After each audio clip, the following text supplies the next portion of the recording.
The Three Musketeers by Alexandre Dumas. Chapter 43. The Sign of the Red Dovecote. Meanwhile the king, who, with more reason than the cardinal, showed his hatred for Buckingham, although scarcely arrived, was in such a haste to meet the enemy that he commanded every disposition to be made to drive the English from the Isle of Ré, and afterward to press the siege of La Rochelle. But notwithstanding his earnest wish, he was delayed by the dissensions which broke out between Messieurs Bassompierre and Schomberg against the Duc d'Angoulême. Messieurs Bassompierre and Schomberg were marshals of France, and claimed their right of commanding the army under the orders of the king. But the cardinal, who feared that Bassompierre, a Huguenot at heart, might press but feebly the English and Rochellais, his brothers in religion, supported the Duc d'Angoulême, whom the king, at his instigation, had named lieutenant-general. The result was that to prevent Messieurs Bassompierre and Schomberg from deserting the army, a separate command had to be given to each. Bassompierre took up his quarters on the north of the city between Leu and Dompierre, the Duc d'Angoulême on the east from Dompierre to Perigny, and Monsieur de Schomberg on the south from Perigny to Angoutin. The quarters of Monsieur were at Dompierre. The quarters of the king were sometimes at Estrée, sometimes at Géry. The cardinal's quarters were upon the downs at the bridge of La Pierre, in a simple house without any entrenchment, so that Monsieur watched Bassompierre, the king the Duc d'Angoulême, and the cardinal Monsieur de Schomberg. As soon as this organization was established, they set about driving the English from the isle. The juncture was favorable. The English, who require above everything good eating in order to be good soldiers, only eating salt meat and bad biscuit, had many invalids in their camp.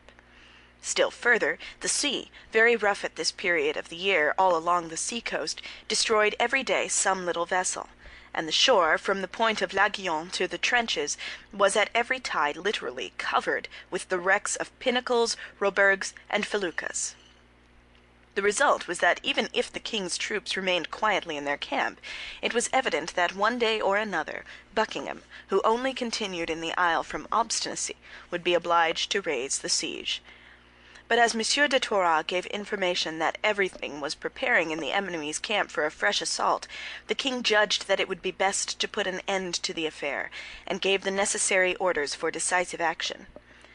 As it is not our intention to give a journal of the siege, but on the contrary only to describe such of the events of it as are connected with the story we are relating, we will content ourselves with saying in 2 words that the expedition succeeded to the great astonishment of the king and the great glory of the cardinal. The English, repulsed foot by foot, beaten in all encounters, and defeated in the passage of the Isle of Loire, were obliged to re-embark, leaving on the field of battle 2,000 men, among whom were 5 colonels, 3 lieutenant-colonels, 250 captains, 20 gentlemen of rank, 4 pieces of cannon, and 60 flags, which were taken to Paris by Claude de Saint-Simon, and suspended with great pomp in the arches of Notre Dame. Te Deums were chanted in camp, and afterward throughout France. The cardinal was left free to carry on the siege without having, at least at the present, anything to fear on the part of the English. But it must be acknowledged this response was but momentary. An envoy of the Duke of Buckingham, named Montague, was taken, and proof was obtained of a league between the German Empire, Spain, England, and Lorraine. This league was directed against France. Still further, in Buckingham's lodging, which he had been forced to abandon more precipitately than he expected, papers were found which confirmed this alliance, and which, as the cardinal asserts in his memoirs, strongly compromised Madame de Chevreuse, and consequently the queen. It was upon the cardinal that all the responsibility fell, for one is not a despotic minister without responsibility. All, therefore, of the vast resources of his genius were at work day and night, engaged in listening to the least report heard in any of the great kingdoms of Europe. The cardinal was acquainted with the activity, and more particularly the hatred, of Buckingham. If the league which threatened France triumphed, all his influence would be lost. Spanish policy and Austrian policy would have their representatives in the cabinet of the Louvre, where they had as yet but partisans, and he, Richelieu, the French minister, the national minister, would be ruined. The king, even while obeying him like a child, hated him as a child hates his master, and would abandon him to the personal vengeance of Monsieur and the Queen. He would then be lost, and France perhaps with him. All this must be prepared against. Courtiers, becoming every instant more numerous, succeeded one another day and night in the little house of the Bridge of La Pierre, in which the cardinal had established his residence. There were monks who wore the frock with such an ill grace that it was easy to perceive they belonged to the church militant, women a little inconvenienced by their costume as pages, and whose large trousers could not entirely conceal their rounded forms, and peasants with blackened hands but with fine limbs, savouring of the man of quality a league off. There were also less agreeable visits, for 2 or 3 times reports were spread that the cardinal had nearly been assassinated. It is true that the enemies of the cardinal said that it was he himself who set these bungling assassins to work, in order to have, if wanted, the right of using reprisals. But we must not believe everything ministers say, nor everything their enemies say. These attempts did not prevent the cardinal, to whom his most inveterate detractors have never denied personal bravery, from making nocturnal excursions, sometimes to communicate to the Duc d'Angoulême important orders, sometimes to confer with the king, and sometimes to have an interview with a messenger whom he did not wish to see at home.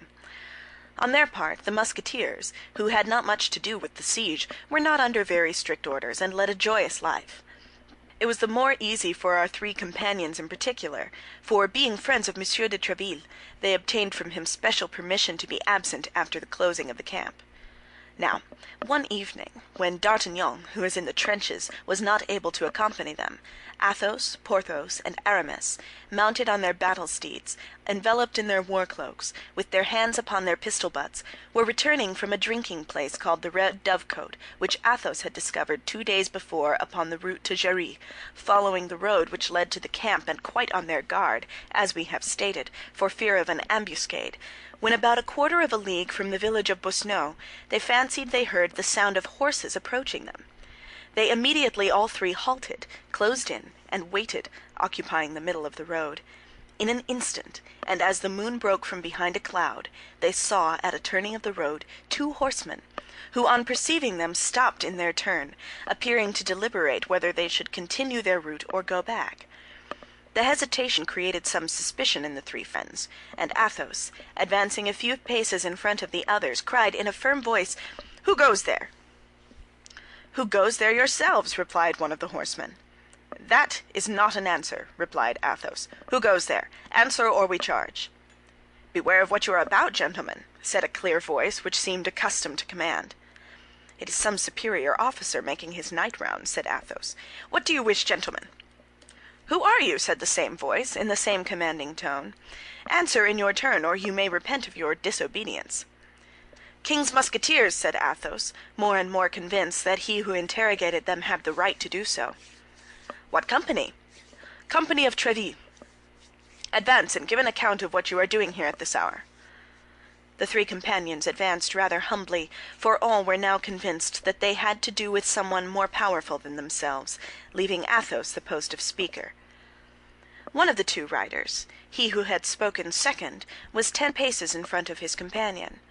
Athos made a sign to Porthos and Aramis also to remain in the rear, and advanced alone.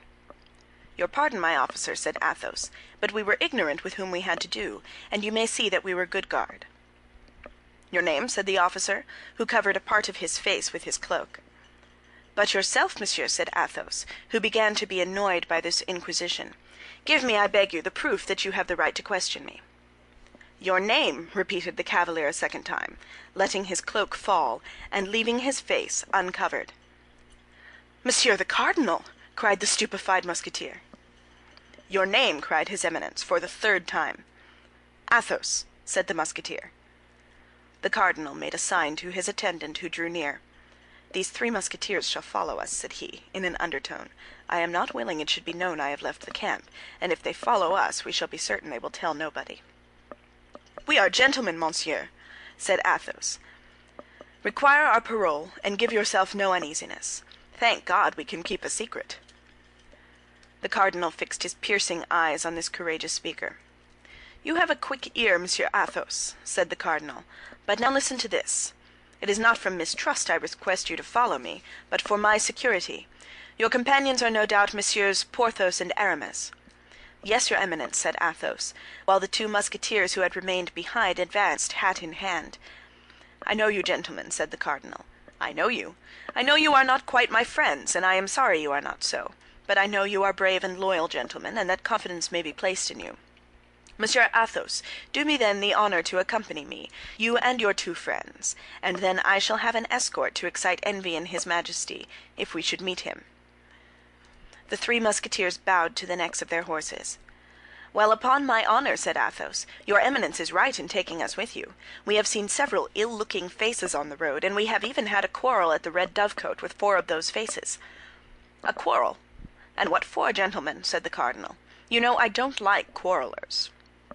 And that is the reason why I have the honor to inform your Eminence of what has happened, for you might learn it from others, and upon a false account believe us to be in fault."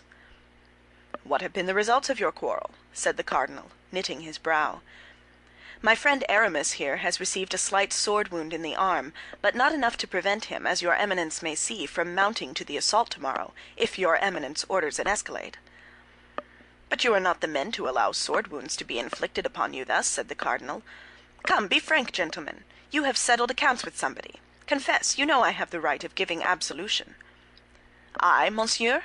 said Athos. "I did not even draw my sword, but I took him who offended me round the body and threw him out of the window. It appears that in falling," continued Athos, with some hesitation, "he broke his thigh." "Aha!" said the cardinal. "And you, Monsieur Porthos?" "I, monseigneur, knowing that dueling is prohibited, I seized a bench, and gave one of those brigands such a blow that I believe his shoulder is broken." "Very well," said the cardinal. "And you, Monsieur Aramis?" "Monseigneur, being of a very mild disposition, and being likewise, of which monseigneur is perhaps not aware, about to enter into orders, I endeavored to appease my comrades, when one of those wretches gave me a wound with my sword, treacherously, across my left arm.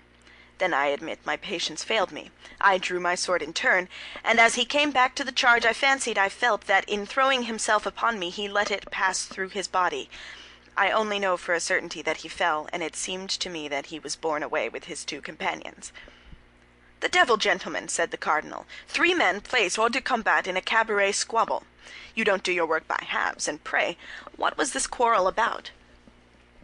"Those fellows were drunk," said Athos, "and knowing there was a lady who had arrived at the cabaret this evening, they wanted to force her door." "Force her door?" said the cardinal. "And for what purpose?" "To do her violence, without a doubt," said Athos. "I have the honor of informing your Eminence that these men were drunk." "And was this lady young and handsome?" asked the cardinal, with a certain degree of anxiety. "We did not see her, monseigneur," said Athos. "You did not see her? Ah, very well," replied the cardinal quickly. "You did well to defend the honor of a woman, and as I am going to the Red Dovecot myself, I shall know if you have told me the truth." "Monseigneur," said Athos haughtily, "we are gentlemen, and to save our heads we would not be guilty of falsehood." "Therefore I do not doubt what you say, Monsieur Athos. I do not doubt it for a single instant. But," added he, to change the conversation, "was this lady alone?" "The lady had a cavalier shut up with her," said Athos, "but as notwithstanding the noise, this cavalier did not show himself, it is to be presumed that he is a coward." "Judge not rashly, says the Gospel," replied the cardinal. Athos bowed. "And now, gentlemen, that's well," continued the cardinal. "I know what I wish to know. Follow me." The 3 Musketeers passed behind his Eminence, who again enveloped his face in his cloak, and put his horse in motion, keeping from 8 to 10 paces in advance of his 4 companions. They soon arrived at the silent, solitary inn. No doubt the host knew what illustrious visitor was expected, and had consequently sent intruders out of the way. 10 paces from the door, the cardinal made a sign to his esquire and the 3 Musketeers to halt. A saddled horse was fastened to the window shutter. The cardinal knocked 3 times, and in a peculiar manner. A man, enveloped in a cloak, came out immediately, and exchanged some rapid words with the cardinal, after which he mounted his horse and set off in the direction of Surgères, which was likewise the way to Paris. "Advance, gentlemen," said the cardinal. "You have told me the truth, my gentlemen," said he, addressing the Musketeers, "and it will not be my fault if our encounter this evening be not advantageous to you. In the meantime, follow me." The cardinal alighted. The 3 Musketeers did likewise. The cardinal threw the bridle of his horse to his esquire. The three Musketeers fastened the horses to the shutters. The host stood at the door. For him the cardinal was only an officer coming to visit a lady. "Have you any chamber on the ground floor where these gentlemen can wait near a good fire?" said the cardinal. The host opened the door of a large room, in which an old stove had just been replaced by a large and excellent chimney.